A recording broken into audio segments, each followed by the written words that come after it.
سلام، ناف افشانه هستم. به کانال آموزشی ما بسیار خوش آمدین. نکته مهمی که امروز در مورد شلوار میخوام براتون توضیح بدم اینه: خیلی از عزیزان وقتی که شلوار دوخت میکنن، بعد از دوختشون متوجه میشن که این خط آمپیژام که خط داخل پا هست نسبت به خط پهلو کوتاه‌تر قرار میگیره. اینجا خط آمپیژامپ هست. این خطی که ما اینجا داریم به نام خط آمپیژامپ هست، هم برای جلو و هم برای پشت. خط آمپیژامپ یا خط داخل پا گفته میشه. با وجود که خیلی اتوکشی هم انجام میدم، ولی متاسفانه این خط نسبت به خط پهلو کوتاه قرار میگیره.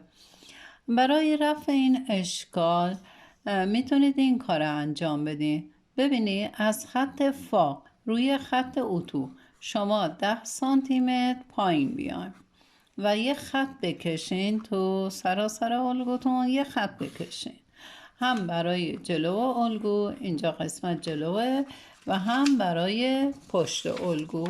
برای هر دو همین کاره انجام میدین. 10 سانت پایین میان و یه خط تو سراسر الگوتون رسم کنیم. ببینید الان یه خط جلو دارین، یه خط پشت دارین که اینجا هم پشت الگوی شلواره. حالا این خطیه که شما ایجاد کردین. از سمت خط آمپیژام به سمت خط پهلو قیچی بزنین، ولی از هم جدا نشه. خیلی دقت کنید که خطتون جدا نشه. ببینید به هم وصل هستن.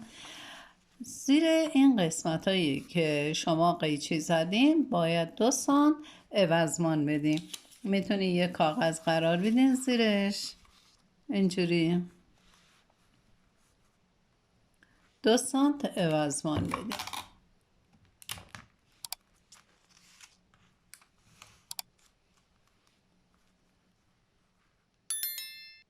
زیادتر از 2 سانت نشه.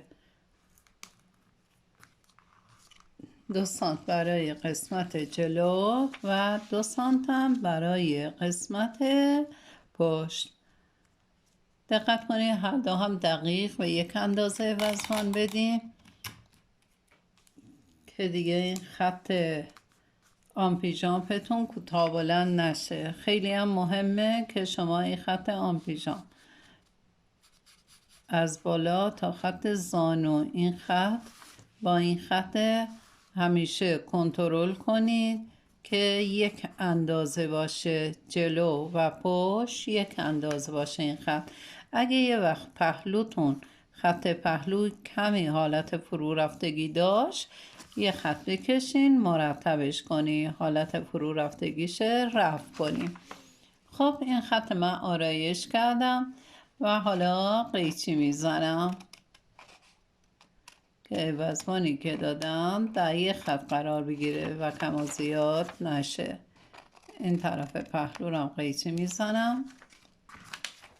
برای جلو هم همین کار انجام میدم.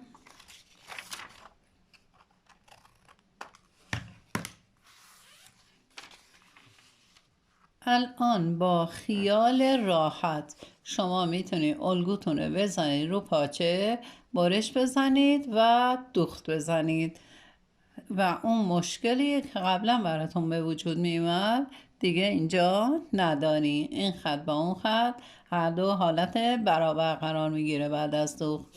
دوستان لایک و سابسکرایب یادتون نره.